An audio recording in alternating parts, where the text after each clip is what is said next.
যে নির্বাচন মানেই গণতন্ত্র, এটা মারাত্মক। গণতন্ত্র মানে হচ্ছে জনগণের সামষ্টিক অভিপ্রায় বাস্তবায়িত করা, সামষ্টিক অভিপ্রায় প্রথম। এটাকে আরেক নাম আছে, তাই এটাকে বলে গণ সার্বভৌমত্ব, অথবা এই একটা যেটা বললাম জনগণের গাঠনিক ক্ষমতা। জনগণের গাঠনিক ক্ষমতা কখনোই হরণ করা যায় না, কারণ আন্দোলনের মধ্যে দিয়ে, লড়াই সংগ্রামের মধ্যে দিয়ে বিভিন্নভাবে জনগণ সবসময় এই গাঠনিক ক্ষমতাটাকে সে জারি রাখে। এখন সমস্যাটা কি হয়েছে, কেন্দ্রীয় ক্ষমতাটা যেখানে দিয়ে দিয়েছেন, পুরনো প্রতিষ্ঠানগুলো রয়ে গেছে। যেহেতু আমরা শেখ হাসিনার রাষ্ট্রকে আমরা টিকে রেখেছি, ফলে সেই রাষ্ট্রটাই আছে, ফলে এখন এই রাষ্ট্রটা আপনার সামনে দানবের মতো দাঁড়িয়ে আছে, এটাকে আপনি ভাঙতে পারছেন না। আপনি এটাকে বলছেন সংস্কার করতে হবে, আবার কেউ বলছেন যে হ্যাঁ এখানে আমি একমত, ওখানে আমি ওই মত। তো এটা তো দরকার নেই এই তর্কের সঙ্গে করা। এটা গণপরিষদ, তুমি যদি পারো গণপরিষদ নির্বাচনে আসো, গণপরিষদে গিয়ে বলো, জনগণকে বোঝা আমি এটা করতে চাই, আমি বাংলাদেশ রাষ্ট্র যখন থাকবে এই রাষ্ট্রের আমি এরকম একটা রাষ্ট্র দেখতে চাই, রাষ্ট্র গঠন যেটা আপনি চ্যালেঞ্জ করতে চান সাথে যে আমাদের নতুন বাংলাদেশ গঠনের চ্যালেঞ্জ হলো খুব সহজ, নতুন গণপরিষদ গঠন করা, একটা গণপরিষদের নির্বাচন করা, এবং সেই গণপরিষদে আমাদের সমস্ত সাংবিধানিক প্রশ্ন, সকল আইনি প্রশ্ন, রাষ্ট্র গঠনের প্রশ্নের ফয়সলা। এই হচ্ছে সিম্পল ফর্মুলা। যখন আমরা সিম্পল ফর্মুলাকে আমরা জটিল করে ফেলি, এদিক ওদিক নিয়ে যায়, বিভিন্ন শক্তির কারণে আমরা এটাকে যখন নষ্ট করে ফেলি, তখন স্বভাবতই আমরা কি করি, আমরা একটা মারাত্মক বিপদের দিকে ছুটে। বিপদটা হচ্ছে যে আপনারা এখন দলীয়ভাবে বিভক্ত, মতাদর্শিকভাবে বিভক্ত, এবং জনগণ যে একটা সামষ্টিক অভিপ্রায়টা একটা ঐক্যমতের তৈরি করবে, ঐক্যমত করবার কোনো প্রক্রিয়া আপনাদের নাই। কারণ যখনই যদি আজকে ডক্টর ইউনূস বলতেন যে ঠিক আছে আমি জেলায় জেলায় বিভিন্ন রকম জেলা শহরে আসেন আমাদের টাউন হলগুলো, তো জেলা শহরের টাউন হলে জনগণ বসুক না, জনগণ বসেই বলুক যে আমরা কি ধরনের বাংলাদেশ চাই। আমরা এখানে যারা এরকম বলছি, আমরা তো আলোচনা করি, আমরা নাহলে একটা লিস্ট দিলাম আমরা এরকম বাংলাদেশ। তাহলে জনগণকে আপনি অংশগ্রহণ করান, জনগণকে যেখানে পারেন, রাস্তায় পারেন কি টেলিভিশন শোতে পারেন, জনগণকে বলতে দিন, জনগণকে ক্ষমতা দিন, জনগণকে বলতে দিন তারা কি ধরনের বাংলাদেশ তারা চায়। এটা না করে আপনি কি করলেন, আপনার দু তিনটা লোকের নিয়ে আসা আপনার জাতীয় ঐক্যমত্য কমিশন করলেন, এটা তো কোনো ভ্যালিডিটি নেই, আপনাদের কোনো ওদের এক্সেরই নেই। আবার এখন বলতেছেন ওদের কথা শুনতে হবে, কিসের জুলাই সনদ? জুলাই সনদ করে কোনো অধিকারই নেই। আপনি জুলাই ঘোষণা দিয়ে দিলেন না, ছাত্রদের খেয়াল করেন জুলাই ঘোষণা করা যায়, এটা গণঅভ্যুত্থানের পরে জনগণের পক্ষে আগামী দিনের রাষ্ট্রের রূপটা কেমন হবে তার মূল দার্শনিক ভিত্তিগুলো ঘোষণা দেয়। এই যে তিনটে নীতি কথা বলছে না, এই তিনটে নীতিকে বলে জুলাই থাকে। জনগণ যখন সরাসরি হাজির থাকে এটাকে বলে গণতন্ত্র। জনগণ তার নির্বাচন লাগে না। নির্বাচন কি জন্য? আপনার অভিপ্রায়টা ব্যক্ত করার জন্য আপনি নির্বাচন, কাকে আপনি প্রতিনিধি পাঠান। আর গণঅভ্যুত্থানে কি হয়, জনগণ নিজে নিজে হাতে ক্ষমতা নিয়ে গেছে, তার আর কোনো আইনের অধীনে যেতে হয় না। গণঅভ্যুত্থান মানে জনগণ যখন নিজের ক্ষমতা নিজের হাতে তুলে নিয়েছে, তার যখন আর কোনো প্রতিনিধিত্বের প্রয়োজন পড়ে না, এটাকে বলে গণঅভ্যুত্থান। দেখেন আপনারা কিন্তু পলিটিক্যাল টার্ম বুঝেন না। গণঅভ্যুত্থান একবার বলেন গণঅভ্যুত্থান, একবার বলেন বিপ্লব, অথচ অর্থ বুঝেন না। পলিটিক্যাল টার্ম এগুলো, এটা খুব গুরুত্বপূর্ণ ফিলোসফি, আমাকে দার্শনিক বলছে, গুরুত্বপূর্ণ ফিলোসফিক্যাল মিনিং আছে, এটা লিগ্যাল মিনিং আছে। লিগ্যাল মিনিংটা কি? গণঅভ্যুত্থানের মধ্য দিয়ে গঠিত অন্তর্বর্তীকালীন সরকার বৈধ, তার কোনো আইন অধীনে যেতে হয় না। তার কোথাও গিয়েও কিচ্ছু বলতেন, জনগণের সঙ্গে বলতে আজ থেকে আমি ক্ষমতা তোমাদের পক্ষে, বা এরপর তার ফরমানের দ্বারা দেশ চলে। ফরমানের দ্বারা কি করে দেশ চালাবে এটার ফর্মুলাও আমি লিখে দিয়েছিলাম তখন শুরুর দিকে 8 তারিখে। আপনারা আমার বক্তব্য শুনেছেন, আমি বলছি তিনটা খালি বক্তব্য লাগে যে এখন থেকে অন্তর্বর্তীকালীন সরকার, আমাদের এখানে বুঝে সরকার আছে, একটা অন্তর্বর্তীকালীন সরকার আসবে, এবং সেই সরকার তিনটা নীতির ভিত্তিতে রাষ্ট্রটা পরিচালনা করবে। এক নম্বর হলো এই বিদ্যমান যে আইন আছে সে আইনের মতোই রাষ্ট্র চলবে, শুধু যদি আন্তর্জাতিক মানবাধিকার আইনের সঙ্গে কোনো সাংঘর্ষ তৈরি হয়, সাংঘর্ষিক হয়, তার মানে মানবাধিকারটা আমরা সমুন্নত রাখতে চাই, যাতে কোনো ফ্যাসিস্ট আইন যেন আমাদের বারবার চেপে না। এক নম্বর ব্যাপার। 2 নম্বর, রাষ্ট্র এমন কোনো আইন করতে পারবে না বা এমন কোনো নীতি প্রণয়ন করতে পারবে না যার দ্বারা ব্যক্তির অধিকার এবং ব্যক্তির মর্যাদা পূর্ণ। 2 নম্বর, এরপর নীতিটা কি? রাষ্ট্র এমন কোনো আইন কিংবা নীতি প্রণয়ন করতে পারে না যার দ্বারা প্রাণ, প্রকৃতি এবং সাংস্কৃতিক বৈচিত্র্য নষ্ট হয়। সাংস্কৃতিক বৈচিত্র্যের মধ্যে ধর্মীয় বৈচিত্র্য, সাংস্কৃতিক বৈচিত্র্য, এটা আমার কালচারের অংশ, আমার বিশ্বাসের বৈচিত্র্য। আমি হিন্দু হতে পারি, কি খ্রিস্টান হতে পারি, কিন্তু রাষ্ট্র কোনো আইন করতে পারবে না যে আইনের দ্বারা সেই বৈচিত্র্য ক্ষতিগ্রস্ত হয়। আমরা অনেক সময় কি বলি, আমরা ইসলাম রাষ্ট্র বানাইতে হবে। ইসলামের রাষ্ট্রের কোনো ধারণাই নেই, ইসলামের সমাজের ধারণা আছে। রাষ্ট্রের ধারণা আসছে পাশ্চাত্য থেকে। রাষ্ট্রের আধুনিক রাষ্ট্র মাত্রই খ্রিস্টান রাষ্ট্র, কারণ তার সার্বভৌমত্বের ধারণাটা খ্রিস্টান সভারেন্টি থেকে আসছে। সভারেন্টির যে কনসেপ্ট, আগে আল্লাহ, এরপরে গির্জার কাছে গেছে, এরপরে রাজার কাছে গেছে, এরপরে জনগণের কাছে গেছে। এটা আদেশ দেবার ক্ষমতা। ফলে এই যে ব্যাপারগুলো আমরা আমাদের সমাজে আলোচনা করি, ঠিক না?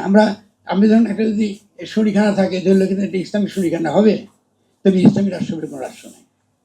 ইসলামী সমাজ আছে, অফকোর্স, এটা অত্যন্ত রিচ, অত্যন্ত সমৃদ্ধশালী একটা কনসেপ্ট। আজকে এটা আলোচনার বিষয় না, কিন্তু এটা আমাদের খুব গুরুত্বপূর্ণ।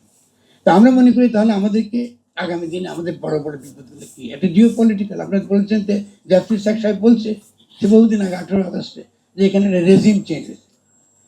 তো রেজিম চেঞ্জ হয়েছে মার্কিন যুক্তরাষ্ট্রের নেতৃত্বে, এখানে একটা সরকার বদল হয়েছে। এখন সরকার বদল হওয়ার কারণে আপনারা যাদেরকে দেখছেন বিভিন্ন রকম কমিশনে, ওরা বিদেশ থেকে আসে এবং অনেকে পরিষ্কারই বলছে, কেমন বলছে যে আমরা মার্কিন যুক্তরাষ্ট্রের সঙ্গে, এটা মার্কিন যুক্তরাষ্ট্রের কিছু লোকজনের মুখে আমার শোনা, হ্যাঁ ইনারা আমাদের লোক। ওনারা বুঝে বলছে না কি বুঝে বলছে বলতে পারবো না, ওনারা বলছে ইনারা আমাদের লোক। আপনারা এই যে করেছেন কেন, আপনার ওখানে অপারেশন প্লেন হার্ট ভুলে গেছি কি আমরা করেছেন এগুলো?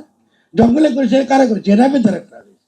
আমি সেই সময় আমার লেখা পড়বেন, সেই সময় আমি লিখেছি যে বিএনপির ধ্বংসের কারণ হবে এই র্যাব গঠন। আমি লিখেছি, আপনার সেই লেখা এখনো আছে, আপনারা পাবেন সেটা। তো কেউ তো আমাদের কথা শোনেন না। তাহলে এত বড় গণ অভ্যুত্থান হয়ে গেল, তো আপনারা কি র্যাব বিলুপ্ত হওয়ার কথা বলেছেন? কেউ র্যাব বিলুপ্ত হবে না কেন? আমি তো র্যাব তো বিলুপ্ত হবে এটার বিরুদ্ধে হিউম্যান রাইট ওয়াচ থেকে আরম্ভ করে পৃথিবীর এমন কোনো মানবাধিকার সংগঠন নাই যারা এটাকে ঘাতক সংগঠন না বলেছে। এটার বিপদের দিকটা আপনাকে বুঝে বলি, ঘটনাটা কি হয়েছে আপনাদের বুঝবেন যে কত খারাপ পরিণতি আসছে আপনাদের সামনে। কারণ আপনি যে সেনাবাহিনীকে দিয়ে এই এই কাজটা, অপরাধের কাজটা আপনারা করিয়েছেন, কেমন এই মানবাধিকার বিরুদ্ধে হত্যাকাণ্ডটা আপনি চালিয়েছেন, তাকে আবার সেনাবাহিনীতে ফেরত নিয়ে গেছেন, তাকে আপনার সেনাবাহিনীর ভেতরে ফেরত নিয়ে গেছেন। তা আপনারা কি আয়নাঘর হবে? তো না, তো হবেটা কি রে ভাই? এটা তো আপনারা করেছেন, আপনারা তো করতে দিয়েছেন, আপনারা তো র্যাব বানিয়েছেন। এখন ঠিক আছে, আপনার সেনাবাহিনী এই বিশেষ বিরাট জেনারেলদের আইনা আপনারা বিচার করবেন, আমি তার পক্ষে। আপনারা আদালত বানিয়েছেন, কিন্তু এই আদালত কি প্রশ্নবিদ্ধ না? এই আদালতে যাদেরকে আপনারা ফাঁসিতে ঝুলেছেন এর আগে জামাত ইসলামীর আন্তর্জাতিক যদি আইনের চোখে এই আদালত কি লোকে বলছে এটা একটা স্ট্যান্ডার্ড আদালত? বলতেছেন আন্তর্জাতিক অপরাধের বিচার করবেন আদালতে। এটা কি আন্তর্জাতিক আদালত না ডোমেস্টিক আদালত? শেখ হাসিনার দ্বারা প্রতিষ্ঠিত আদালত, এই আদালতে বিচার করতে নামছেন তাদের। আমাদের কি সেনাআইন ছিল না?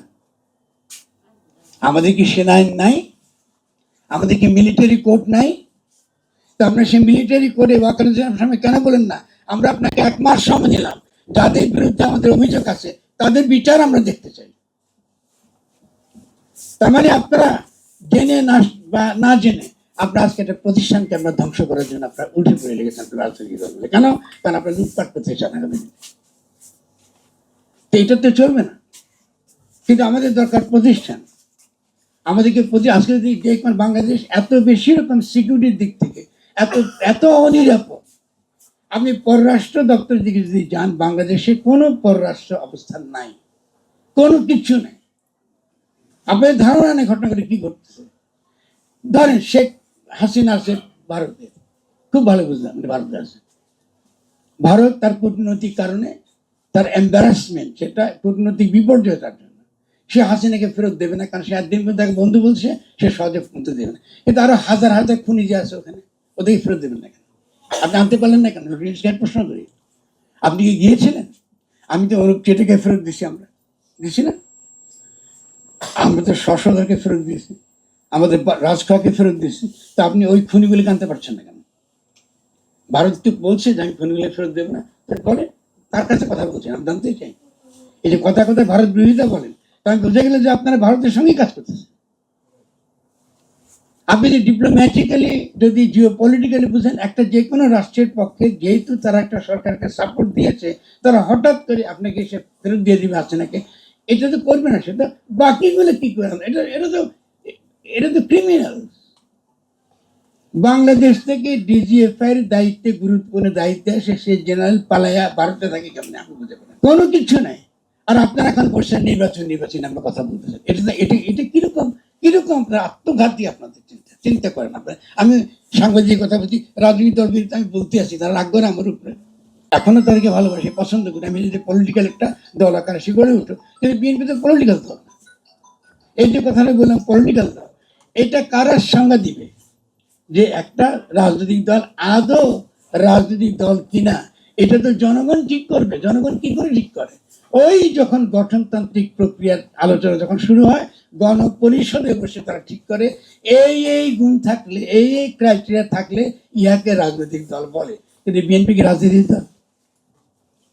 জামাত তো ইতিমধ্যে নিবন্ধিত না, এখন নিবন্ধিত না। কি জন্য? এই সরকার নিবন্ধন দিয়েছে, কিসে ভিত্তিতে পারেন? আগে বা আপনার নিবন্ধন বন্ধ হয়ে যান, এটা তো করতে হবে। আগে যদি নিবন্ধন বন্ধ হয়ে থাকে, তাহলে সেই আইন তো এখনো আছে, গণপ্রতিনিধি দপ্তর, সেই কমিশন তো এখনো আছে। সেই কমিশনের ভিত্তিতে তাকে আপনি নিবন্ধন দিচ্ছেন, জামাত খুব খুশি হলেন, ভালো কথা। জামাতে গুরুত্বপূর্ণ, তাকে নিবন্ধন বাদ দিতে কোনো যুক্তি থাকে না। ঠিক আছে, তাহলে আপনি এখন আওয়ামী লীগকে আপনি তার তৎপরতা বন্ধ করে দিন, কোনো ঠিক নেই। আপনি ইচ্ছা মতো করতেছেন, কোনো আইন নেই তার, আপনার ইচ্ছা। অবশ্যই আমি পক্ষে আওয়ামী লীগের যেই নিষিদ্ধ করা যায় তার তৎপরতা, তাকে কার্যকর নিষিদ্ধ, তাকে কিন্তু নিষিদ্ধ করা হয়নি, কার্যকর নিষিদ্ধ। ঠিক আছে, কোনো অসুবিধা নেই। কিন্তু আমরা বারবার বলেছি প্রথম দিন থেকে যে একটা রিকনসিলিয়েশনের প্রক্রিয়া শুরু করে। মানে ধরুন একটা একটা যে কোনো একটা লোক, সে পুলিশের লোক হোক, সেনাবাহিনীর লোক, সে হুকুম পেয়েছে, যেহেতু সে কমান্ডের অধীন, হুকুমের অধীনে সে একটা অত্যন্ত খারাপ কাজ, সেটা জঘন্য কাজ সে করে, ও তো হুকুমের পালন করেছে। তার কমন স্ট্রাকচার তো হুকুম অধীন স্ট্রাকচার, তো তার কাছে তো শুনতে হবে। হুকুমটা দিছিল, তাকে তো বলতে দিতে হবে। তার রিকনসিলিয়েশন যদি প্রক্রিয়া শুরু করতাম, তাহলে কি হতো? এই ব্যাপারগুলো কিন্তু সামনে আসতো। কিন্তু আমরা রিকনসিলিয়েশনটা শুরু করি না, আমরা বিচার করি। তো বিচারের প্রক্রিয়া তো দেখছি না কোথাও আগাইছে, কিছু কিছু তো আগায় না। তাহলে প্রথম থেকে তোর ছাত্ররা বলতেছে যে বিচার না হলে আমরা নির্বাচন চাই না। বিচার কি পারবেন করতে এদের ফেব্রুয়ারিতে? তার বাইবেল আছে না? শোনেন, লোকের চোখে ধরে দিয়ে তো রাষ্ট্র গঠন করতে পারবেন। আপনি তো অ্যাপিল আছে, যদি আপনি বিচারই করেন, তাহলে তাকে তো অ্যাপিল করার সুযোগ দিতে হবে। অ্যাপিল করতে আর 10 বছর লাগে না। আর যদি আপনি মিলিটারি যে সেনাবাহিনীকে, তার যে আইন আছে যে তুমি কমান্ডের বাইরে তুমি এই গুণ করেছো, কমান্ডের বাইরে তুমি আয়না ঘর রাখছো, কমান্ডের বাইরে তুমি এই অপরাধ তুমি করেছো, তাহলে আর্মির মধ্যে রিজার্ভ হয়ে যেত। তারপর যেগুলা আপনার অপরাধ করেছে ওরা গুলি করে, ওদের আইন তো ভিন্ন, সিভিল আইন না।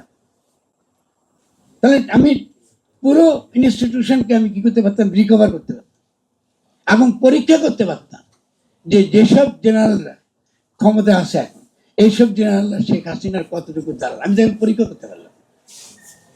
ওদেরকে তো আমি ট্রায়ালে দিতে পারলাম না। যারা ইতিমধ্যে প্রমাণিত যে এই ধরনের কাজের মধ্যে জড়িত, তা আমরা তো বলি নাই সেনাবাহিনীকে এদের বিচার দেখতে চাই আমরা 1 মাসের মধ্যে। তোমাদের কোর্ট আছে, কোর্টে বিচার করে, কোর্ট মার্শাল। কিন্তু আপনি যখন সিভিল কোর্টে আনছেন, তার মানে আপনি এদের বিচার করবেন না, এটা তো বুঝে। তাহলে এই যে একটা পর একটা আপনারা তামাশা করে যাচ্ছেন জনগণের সামনে, এই তামাশার মধ্যে দিয়ে কদিন পরে যখন আপনারা মাঠটা খাবেন, তখন কার জন্য কি আপনারা দায়ী, নাকি এরপরে কি আপনারা অন্যদিকে দায়ী করবেন? তাহলে আমি সেই জন্য বলছি যে পলিটিক্সের ব্যাপারটা আমরা গঠনের ব্যাপার। এটা প্রত্যেকটা জিনিস লিগেল প্রশ্নকে আপনি এড়িয়ে যেতে পারেন না। আইনের প্রশ্নটা আপনি সংবিধানও রাখবেন, আবার সংবিধান বিরোধী ভূমিকা নেবেন, দূরে তো হতে পারবেন না। হয় আপনি সংবিধান ফেলে দিন। আমাদের প্রথম প্রস্তাব কি ছিল? আপনি সংবিধান ফিরে দেন, চুপুর সাহেবকে যেতে দেন, করজোড়ে বলেন যে আপনার দায়িত্ব শেষ, আলহামদুলিল্লাহ চলে যান, যেখানে যাবেন, ভারতে গেলে যান, অন্য কোথায় গেলে যান, আমরা নিরাপদে পাঠিয়ে দেবো আপনাকে। এরপর আপনি নতুন গঠনতন্ত্রের প্রক্রিয়া আপনি শুরু করেন। সাংস্কৃতিক বৈচিত্র্য নষ্ট করা যাবে না, জীবন জীবিকা ধ্বংস করা যাবে না। এটা বলে যে ঘোষণা, ঘোষণা খুব ছোট হয়, এক পাতা বা বড় আধা পাতা। এখন সেইটা আমরা হারিয়ে ফেলেছি। এখন আমাদেরকে প্রথম কাজটা, এই কথা বলে আমি শেষ করবো, প্রথম কাজটা বিনয়ের সঙ্গে বলে, এটা হাত করজোড়ে বলে, আপনারা বিশেষজ্ঞ সাংবাদিকরা আপনারা একটু পরিভাষা ব্যবহার করতে সতর্ক থাকুন। 2 নম্বর, আমরাও যেন পরিভাষা ব্যবহার করতে সতর্ক থাকি এবং রাষ্ট্র গঠনের প্রক্রিয়া একই সঙ্গে এটা একটা বুদ্ধিবৃত্তিক প্রক্রিয়া, জনগণকে সচেতন করার প্রক্রিয়া। জনগণও যেন বুঝে, সে যখন একটা শব্দ ব্যবহার করে, এই শব্দটা মানে কি, এই শব্দটা মানে কি। আমি নির্বাচন দিলে যখন একটা লোকটা যখন ক্ষমতা দিব, আর বাকি সারা বছর একদিনের জন্য অধিকার, আর সারা বছরের জন্য কিন্তু আমি তার দাস। আর নির্বাচন তো করতে পারবে না, কারণ আমাদের 20 কোটি টাকা নাই। নির্বাচন করবে তারা যারা লুটিয়ে মাফিয়া প্রতিনিধি, আপনার নির্বাচন করার অধিকার নেই, আমি তো নির্বাচিত হতে পারবো না জীবনে। তার জনগণের গণতন্ত্রের কথা বলতেছেন কিছু, তার প্রথম কাজটা হচ্ছে তথাকথিত নির্বাচন বাদ দিতে হবে। নির্বাচন মানে গণতন্ত্র, এই ভুয়া তত্ত্ব থেকে বেরিয়ে আসে। এই ভুয়া তত্ত্ব থেকে বেরিয়ে এলে প্রথম একটা ধাপ আমরা এগিয়ে যাব। আমরা সকল পক্ষের সঙ্গে বলতে পারবো আমাদেরকে নতুন করে বাংলাদেশ গঠন করতে হবে। আপনার যদি কোনো প্রস্তাবনা থাকে বলেন, আমরা আলোচনা করি, কিন্তু মূল কাজ হচ্ছে আমাদের নতুন বাংলাদেশ গঠন। আমি এখনো বলি, ডক্টর ইউনূসের পক্ষে অবশ্যই সহজ একটা সত্যিকার অর্থে পূর্ণ ক্ষমতা সম্পন্ন অন্তর্বর্তীকালীন সরকার গঠন করা কোনো সমস্যা নেই। তিনি বলতেই পারেন যে আমরা চেষ্টা করেছি, যে বছর আমি রাজনৈতিক দলগুলো আমাদেরকে সহযোগিতা করেন। অতএব আমি এই সংবিধানের অধীনে বাংলাদেশের সমস্যার সমাধানের যে চেষ্টা করেছি, এটা আমি বাতিল করে দিলাম, এবং আমি অবশ্যই একটা পূর্ণ ক্ষমতা সম্পন্ন একটা অন্তর্বর্তীকালীন সরকার গঠন করলাম। এরা আগামী দিনে একটা নতুন গঠনতন্ত্র প্রণয়ন করবে। আমি নিশ্চয়ই মনে করি বাংলাদেশের জনগণের সমর্থন করবে, কারণ আমাদের এখন গঠনতন্ত্র প্রণয়নটা সবচেয়ে বড় জরুরি, এবং সেই গঠনতন্ত্রের প্রণয়নের প্রক্রিয়া প্রত্যেকটা নাগরিক যেন অংশগ্রহণ করতে পারে, কথা বলতে পারে, বা আমার এই যে আমি বলতেছি, আমাকে যেন বলতে পারে ভুল বলছে, এটা তো আলোচনা করতে হবে। সে আলোচনা করবার পরিবেশ আমাদেরকে তৈরি করতে হবে, যাতে আমরা তর্ক বিতর্ক আলাপ আলোচনা কেমন এর মধ্যে দিয়ে আমরা সামষ্টিক অভিপ্রায়, জনগণের সামষ্টিক অভিপ্রায়, তার যে রূপ, তার যে বাস্তবায়ন, এটাকে গণতন্ত্র।